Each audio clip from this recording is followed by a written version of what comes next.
Je ne savais pas si j'allais continuer à vivre.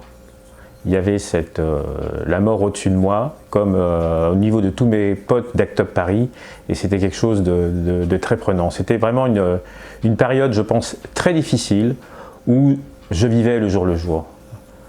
Tous les matins, je me regardais dans un miroir, je regardais si j'avais pas le sarcome de Kaposi, parce qu'à l'époque, on en parlait beaucoup.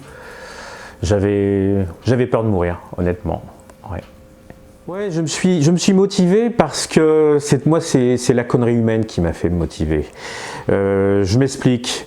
C'est que d'entrée de jeu, j'ai tout de suite dit que j'étais séropositif. Sauf qu'à l'époque, dans les années 90, quand on annonçait ça, on était des pestiférés, c'est le terme. J'en avais parlé, moi, à mon dentiste qui m'avait tenu des propos infâmes. Et moi, je l'ai vraiment pris ça. Moi, ça m'a vraiment heurté, ça m'a vraiment choqué. Ça a vraiment choqué que voilà, qu'une maladie, qu'on soit d'un seul coup considéré comme des pestiférés. Et là, j'ai rejoint Act Up Paris. Et heureusement que j'ai rejoint parce qu'il fallait que ça bouge, il fallait qu'on fasse quelque chose au niveau politique, au niveau de faire avancer les choses, au niveau de la recherche médicale, parce qu'il n'y avait strictement rien à l'époque, uniquement la ZT. Et c'était un combat. D'abord, c'est facile, hein. C'était marche ou crève. J'ai choisi de vivre, tout simplement. Moi, je me sens bien. Je pense que j'ai eu de la chance. J'ai eu de la chance. Tout le monde n'a pas eu cette chance-là. Franchement, je me sens comme un privilégié. Tu vois, je suis en train de réfléchir, mais je vois autour de moi, allez, les 3/4 de mes potes sont tous décédés. Et maintenant, moi, si je suis là aussi, c'est quelque part, c'est pour tous mes potes, tous les militants qui ont combattu depuis les années, je dirais, 80 jusqu'à maintenant, pour qu'on puisse avoir un traitement et une équité pour tous. Mais c'est loin d'être gagné. Et on le sait très bien.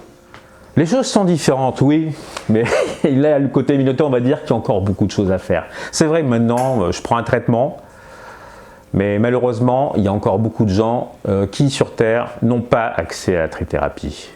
Et ça, en 2020, c'est inacceptable. Mais vraiment, je le dis.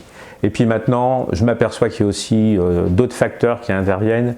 C'est que beaucoup de gens sont seuls, sont isolés. En plus, on a la Covid en plus qui se rajoute. Et tout ça, tous ces éléments-là font que on doit, tout le monde, se mobiliser justement pour aider, pour soutenir toutes les personnes qui vivent avec le VIH. Le combat est loin d'être terminé.